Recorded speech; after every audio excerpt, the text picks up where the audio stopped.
안녕하십니까. 책톡 12주 성장 모임을 통해 수학을 읽어요를 같이 나누게 된 박신혁 코치라고 합니다.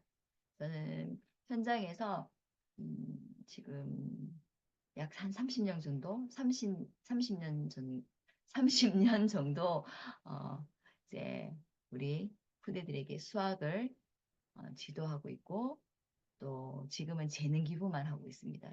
재능 기부로 우리 그대들에게 수학이 무엇인지, 수학을 어떻게 공부해야 되는지를 현장에서 겪으면서 어, 왜 수학을 어려워할 수밖에 없는가에 대해서 항상 고민하고 기도하고 그러다가 아, 수학을 풀지 말고 읽어야 하는데 먼저 풀려고 하는 스킬부터 기술부터 자꾸 가르치는 게 문제구나 라는 걸 알고 어, 요즘 또 유행하고 있는 그 문해력이라는 거하고 연관해서 이제 수학을 풀지 말고 읽어요 라는 주제를 가지고 여러분과 함께 이야기 나누도록 하겠습니다.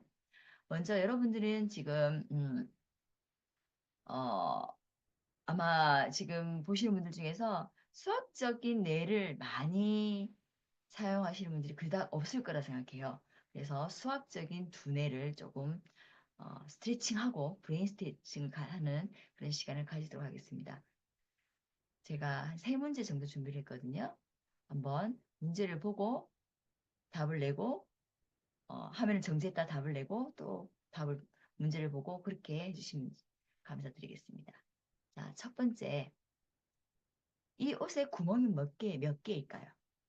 이 옷에 구멍은 지금 몇 개가 나 있을까요? 화면을 정지하시고 한번 봐주시기 바랍니다. 자, 화면을 다시 플레이 하시고 8개죠? 왜 그런지에 대해서 한번 생각해 보시기 바랍니다. 자, 다음 육각형에서 직선 하나를 그어서 삼각형 2개를 만들어 주세요. 직선 하나만 그어야 됩니다. 직선입니다. 반드시. 그래서 삼각형 2개가 나오도록 하는 겁니다. 스탑 하시고 한번 풀어보시기 바랍니다. 플레이 하셨죠? 네. 이렇게 중앙을 가르는 주황색 선이 들어가게 되면 양쪽에 삼각형 2개가 생깁니다. 자, 여기에 어떤 언어가 숨겨져 있는지 보이시는지 지금 보이는 단어, 언어를 한번 적어주시기 바랍니다. 1, 3, 5, 2, 3, 1이지요. 아름답죠? 재미식이 아름답지 않니? 라고 묻죠. 자, 제가 지금 앞에 세 문제는 여러분들이 기존에 알고 있던 또 생활해오던 습관, 패러다임을 바꾸는 거예요. 꼭 글자는 검은색만 읽어야 되는 게 아니다. 그리고 옷에 존재했던 그 구멍이라는 거는 우리는 그 구멍이 고의적으로 난 구멍, 원래 옷에 있는 구멍, 목이 들어가는 거, 팔이 들어가는, 그리고 몸이 들어가는 그 부분을 생각하지 않았다는 거. 그런 고정관념, 구멍이라는 고정관념, 그리고 직선이라는 고정관념. 직선은 가늘하고 자를 대고 가늘게 밑으로 쭉 꺼지면 직선이야 라고 생각하는 거. 선이라는 거, 실제로 선이라는 건 없죠. 다 면이죠.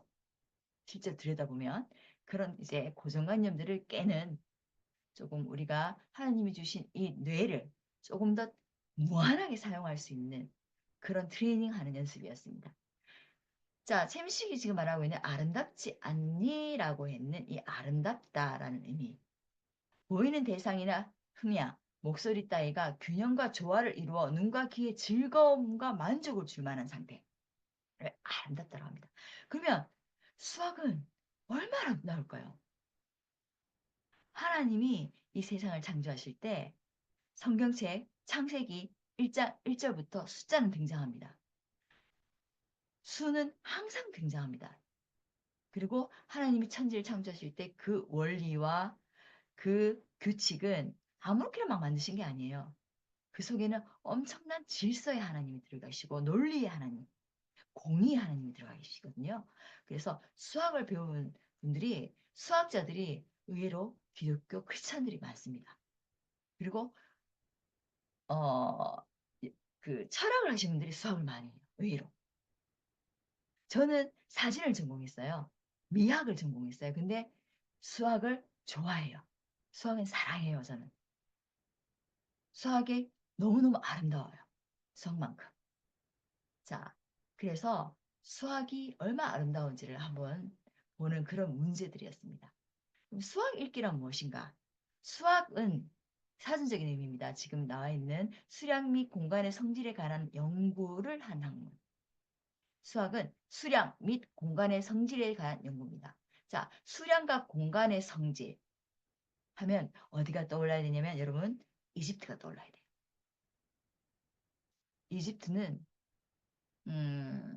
수학이 엄청 발달했어요. 그 이유가 뭐냐면 어, 그 땅에 어, 네 땅, 내 땅. 비가 많이 오고 홍수가 많이 나고 나일강이 범람한 사건이 너무 많았어요. 그래서 그게 한번 일어나면 내 땅이 어디 가는지 몰랐대요.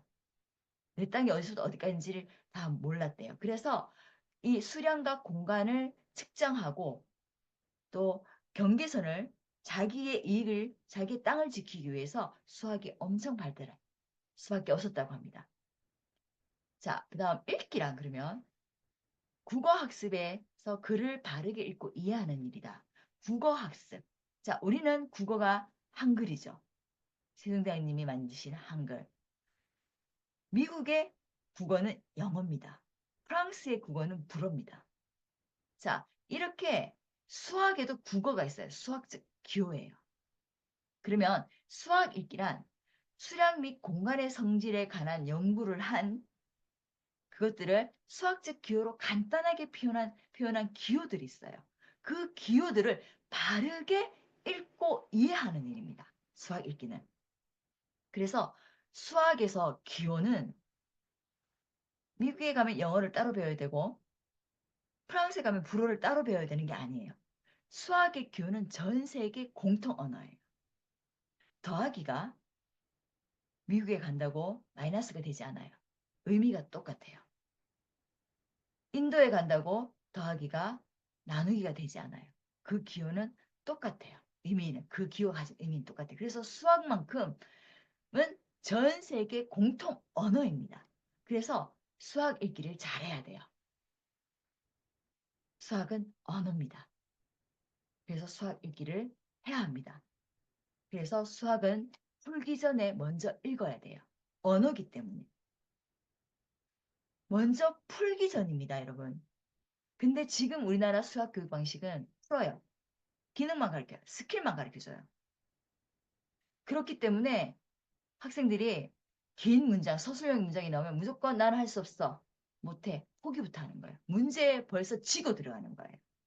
그런 일이 없게 하기 위해서는 수학을 언어로 읽을 수 있는 능력을 가르쳐 줘야 됩니다. 어떻게 그러면 읽어야 됩니까? 어떻게 제대로 읽을 수 있나요, 선생님? 그 방법을 한번 보도록 하겠습니다. 먼저 개념과 원리를 이해해야 됩니다. 더하기의 개념은 뭐지? 그리고 더하기 가진 원리는 뭐지? 성질은 뭐지? 그건 학생들 따라서 개념을 먼저 가르치든 원리를 먼저 가르치든 여러분이 그거는 자녀의 수준 또는 학생의 수준에 따라서 학생이 지금 시간표에 따라서 수준이라기보다는 그 학생의 시간표에 따라서 먼저 하시면 돼요. 원리를 먼저 가르치고 개념을 가도 되고요. 개념을 먼저 하고 원리를 해도 되고 이걸 동시에 같이 해도 되고요. 그렇게 그 학생의 지금 있는 수준의 시간표에 따라서 여러분이 해주시면 돼요. 그래서 정확한 개념이 이해돼야지 수학을 포기하지 않고 끝까지 달릴 수 있는 힘이 생깁니다. 그 힘이 바로 논리적 사고를 위한 인내심이에요. 수학은 논리적인 사고를 필요로 합니다. 수학뿐만 아니겠죠. 모든 과목이 그렇겠죠. 근데 수학은 그게 확실히 좀 더 리얼하게 팩트로 드러나는 과목이죠. 논리적인 사고를 했는지 아닌지에 대한. 그래서 정답이 확실한 과목이죠. 이럴 수도 있고 저럴 수 있는 마이너스 1도 될 수 있고 플러스도 될 수 있는 플러스 1도 될 수 있는 그런 과목이 아니에요. 수학은 논리적인 사고를 할 수 있는 힘을 길러줘야 돼요. 근데 지금 논리적인 사고를 할 수 있는 우리 후대들이 없어요. 많이 없어요. 아니, 점점 줄어들고 있어요. 그래서 이 논리적인 사고를 할 수 있도록 하기 위해서는 우리가 부모님이나 우리 선생님이나 또는 교회 목사님이든 사역자이든 옆에서 그걸 좀 가르쳐 줘야 돼요. 학생들이 논리적인 사고 할 수 있는 인내심을 가질 수 있도록. 그거를 깊이 생각할 수 있는 힘을 가질 수 있도록 조금 도와주셔야 됩니다. 그래서 수학은 어렵지 않습니다. 수학 공부법이 잘못되어 있기 때문에 수학이 어려운 거예요. 그래서 수포자가 많았던 거예요. 여기 이 강의를 지금 이 영상을 보고 계신 분들도 아마 나도 수포자였는데 그러신 분들이 조금 있을 거라 생각이 드는데 수학은 어렵지 않아요. 그 어떤 과목보다 오히려 간단 명료합니다. 수학은 수학이 지금 어렵다고 느끼는 이유는 수학 공부법이 잘못되어 있기 때문입니다. 그러면 한번 실제로 한번 문제를 풀면서 보도록 하겠습니다. 이런 문제 지금 하트가 막 들어가 있죠. 어떤 거는 또 사각형이 들어가 있을 수도 있고 동그라미가 들어갈 수도 있고 태극 문양이 들어가 있을 수도 있고 네, 그런 문제를 들고는 자녀들이 있었을 거예요. 엄마 이 문제 뭐야? 왜 하트가 나와? 이거 뭐지? 이렇게 어, 질문을 해온 분명히 한 번쯤 경험이 있으실 거라 생각이 듭니다. 지금 이거는 이 지금 문제는 초등학교 5학년 문제입니다. 가 하트 나를 다음과 같이 약속할 때 5 하트 3의 의 값을 구해 보시오 라고 되어 있습니다. 자, 이걸 설명하기 전에 이 문제를 설명하기 전에 자녀에게 이걸 먼저 가르쳐 주세요. 자, 플러스는 뭐지? 소영아, 플러스는 뭐야? 이 플러스의 기호의 의미가 뭐야? 그러면 플러스 사이에 있는 두 숫자를 합하는 거야. 그러면 빼기의 의미는 뭐지? 빼기가 가진 이 기호의 의미는 뭐지? 어, 앞에 숫자에서 뒤에 숫자를 빼는 거야. 이렇게 얘기를 합니다. 그걸 먼저 가르쳐 주세요. 그래, 맞아. 그건 전 세계 수학자들이, 세계 많은 수학자들이 모여서 우리 이제 이렇게 하자라고 약속을 했어. 아주 옛날에. 그래서 지금까지 쓰고 있는 거야. 그걸 전 세계 공통 언어고 약속이야. 더하기가 인도 간다 달라지지 않아. 프랑스 간다고 달라지지 않아. 근데 지금 이 문제를 만드신 분은 하트라는 의미를 하트라는 의미를 이렇게 지금 정의하겠다. 이렇게 약속하겠다고 보기를 보여주셨어. 뭐냐면 가 하트나 앞에 숫자에 곱한데 뭘 곱하느냐? 앞에 숫자에서 뒤에 숫자를 뺀 것을 곱하겠대. 이렇게 이 문제를 만드신 분은 자기 스스로 약속을 한 거야. 이 문제 속에서만. 이 문제 속에서만 자신이 그렇게 설정을 딱 한 거야. 너희가 아바타 설정하듯이. 자, 그렇게 했을 때 5 하트 3의 값을 구해보시오 라고 돼 있어. 그걸 먼저 계산식으로 나타내래. 그럼 5 하트 3. 그러면 집어넣자. 대입을 해보자. 가 대신에 5가 들어있고 나 대신에 3이 들어있어. 그러면 5 곱하기 앞에 숫자에서 뒤에 숫자를 뺐지? 5 빼기 3이니까 2. 그래서 시계값은 10. 제가 지금 시간이 30분이라는 시간에 많은 걸 해야 되기 때문에 이게 근데 이 문제를 하면서 이 문제를 가르쳐 주시면서 느긋하게 곱하기 가진 의미 지금 여기서 보이는 계산식이란 단어의 의미 는이란 의미 또 식의 값에서 값이 가지는 의미 식이 가지는 의미 또 다 한 번씩 풀어주시면 되게 좋습니다. 이 는이란 영어로 리콜 이 는이 가진 의미 하나만 가지고도 전 세계에 얼마나 많은 논문들이 있는지 몰라요. 이 식이라는 한 단어를 가지고 한 3시간은 수업을 할 수 있어요. 식의 종류에는 엄청 많거든요. 우리가 알고 있는 등식, 방정식, 부등식 얼마나 많습니까? 항등식. 자, 그래서 이런 것들을 한번 좀 짚어주고 넘어가면 참 좋습니다. 자, 그렇게 개념들을 하나씩 설명해 주는 거예요. 우리가 초등학교 1학년에 들어가면 1 더하기 1을 배웁니다. 근데 더하기는 더하는 거야. 앞에서 더 합치는 거야. 이렇게. 1은 뭐야? 우리가 알고 있던 숫자야, 그냥. 이렇게 지금 그냥 막연하게 넘어가거든요. 이 1은 자연수야. 그럼 자연수는 뭘까? 우린 자연수라고 붙였는데 1을. 그러면 2도 자연수잖아? 그러면 자연수라는 어떤 개념을 가지고 있을까? 왜? 2, 3, 4 이 얘네들을 보고 자연수라고 부를까? 우리가 약속하기를 자연수는 1부터 시작해서 일씩 커지는 끝이 없는 무한대인 수야. 그렇다면 0은 자연수가 아닐까? 0은 자연수가 아닌 거야. 자연수는 1부터 시작해서 일씩 커지는 끝이 없는 무한대인 수야. 그래서 자연수는 영어로 내추럴 넘버, 약자로 이제 고등학교, 중학교 가면 n이라고 쓸 거야. 이렇게 하면 쭉 설명을 해주시는 거예요. 못 알아들을 거라 생각하지 마세요. 초등학교 1학년인데 못 알아들어요. 아니에요. 아, 내가 이런 숫자를 사용하고 있었구나 하면서 되게 어, 자신감 있어요. 그렇게 가르쳐 주는 겁니다. 그 아이가 그 어, 정확한 개념을 가질 수 있도록. 사칙 연산. 더하기 빼기 곱하기 나누기만 가르쳐 주지 마세요. 스킬만 가르쳐 주지 마세요. 사칙 연산이 가진 의미부터 가르쳐 주는 거예요. 4. 네 가지야. 규칙이야. 네 가지의 규칙으로 연산을 할 건데 그 네 가지 규칙에는 더하기 빼기 곱하기 나누기가 있어. 더하기는 어떤 의미고 빼기는 어떤 의미고 곱하기 나누기 어떤 의미야.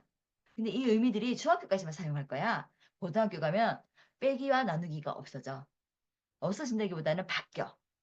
어떻게 바꿀 거냐면 곱하기와 더하기로 바꿀 거야.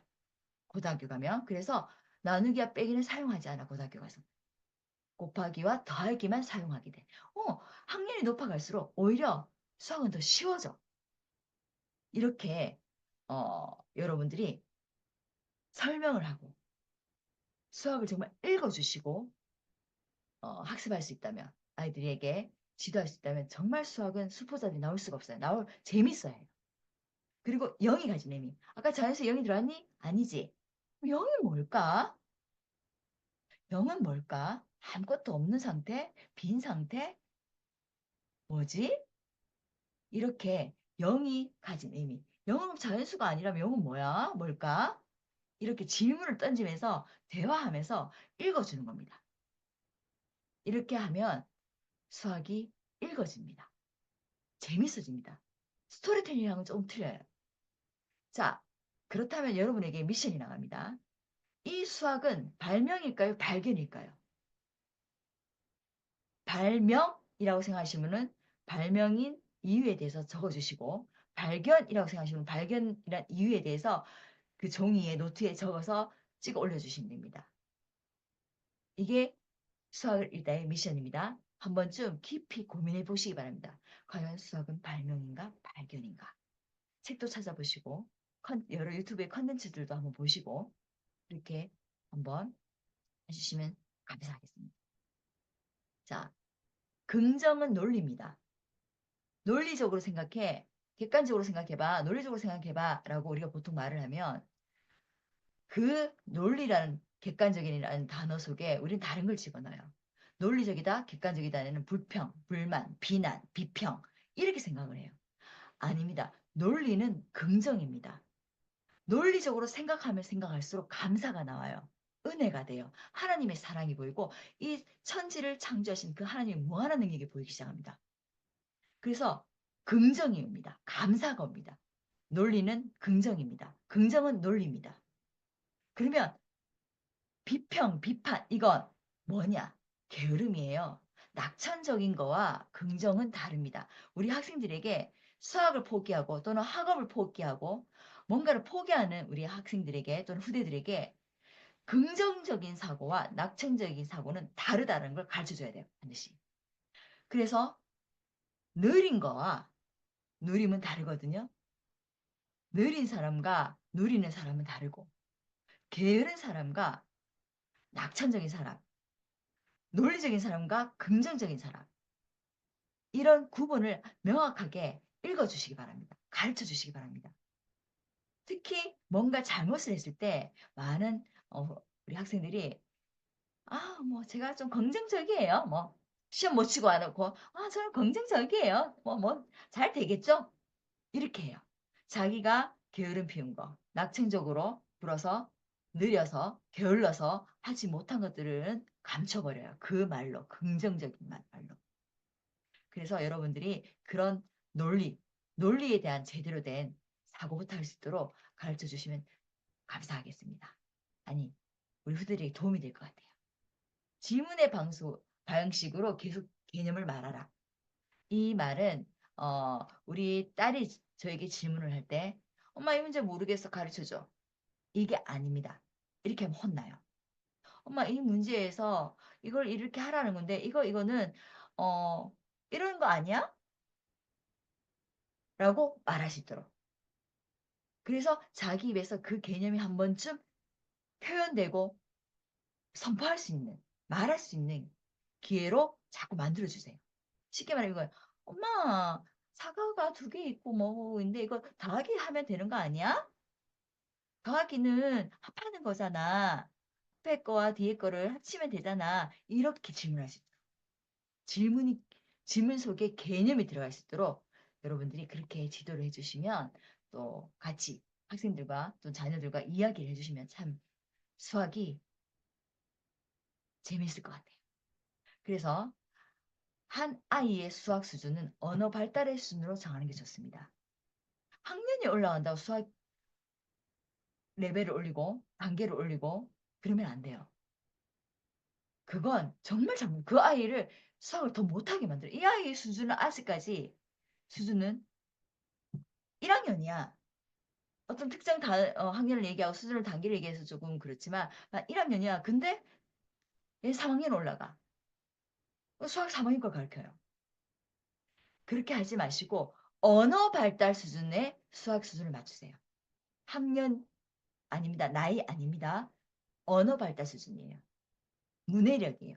문장을 해석하고 이해하고 이거를 논리적으로 사고해서 긍정적인 단계까지 끌어낼 수 있는 아이가 수학 수준을 이 정해지는 거예요. 그 수준에서. 이렇게 해주시면 어, 좋을 것 같습니다. 이상 수학을 읽다의 박신양 코치였습니다. 어, 그